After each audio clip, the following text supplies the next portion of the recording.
અને ભાવનગરમાં યુવક પર સિંહણના હુમલા બાદ વન વિભાગ સતર્ક થયું છે કે રાજ્યા ગામના ડુંગર વિસ્તારમાં વન વિભાગની ટીમ પહોંચી. ડુંગર વિસ્તારમાં આટાફેરા મારતો સિંહનો એક વિડીયો પણ કેમેરામાં કેદ થયો.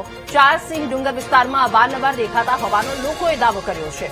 એક સિંહની ભાળ મળતા તેને પકડવા માટે વન વિભાગે કામગીરી પણ શરૂ કરી દીધી છે. ત્યારે રાજ્ય વિસ્તારમાં વન વિભાગની ટીમ પહોંચી ડુંગર વિસ્તારમાં સિંહને પકડવા માટે કવાયત તેજ કરવામાં આવી છે.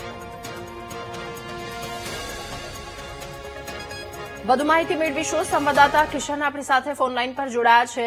કિશન, ગરાજિયા વિસ્તારમાં સિંહનો હુમલો પરિવારનો આક્ષેપ છે. વન વિભાગની કામગીરી પર પણ તેમણે સવાલો ઉઠાવ્યા અને બીજી તરફ હવે પકડવા માટે વન વિભાગની ટીમ પણ એ ડુંગર વિસ્તારમાં પહોંચી છે. ગરાજિયા ગામ ખાતે સવારે 8:30 આજુબાજુમાં એક માલધારી યુવક છે પર સિંહે હુમલો કર્યો હતો. તેનો વિડીયો સોશિયલ મીડિયા પર વાયરલ થયો હતો. ત્યારબાદ ત્યાં આજુબાજુના જે લોકો છે તે એકત્રિત થયા હતા અને સિંહને ભગાડીને જે હુમલો જે યુવક પર કર્યો હતો એ યુવકને હોસ્પિટલ ખાતે ખસેડ્યો હતો.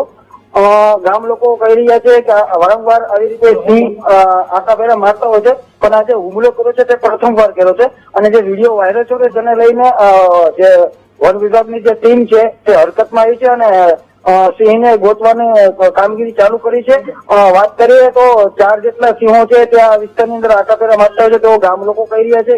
ગામ લોકોના આક્ષેપ છે કે જયારે આ સિંહ હુમલો કરતો હતો તે દરમિયાન વન વિભાગના જે કર્મચારીઓ ત્યાં ઉભા હતા, પણ તે લોકોએ સિંહને ભગાડવાની કોઈ પણ પ્રકારની કોશિશ નહોતી કરી તેવું ગામ લોકો કહી રહ્યા છે. ત્યારે હાલ તો વન વિભાગની ટીમ જે છે ત્યાં સિંહોને પકડવાની કામગીરી શરૂ કરી છે અને ક્યારે પકડે છે તે તો જોવું રહ્યું. જી, આભાર આપનો તમામ વિગતો સાથે જોડાવા બદલ.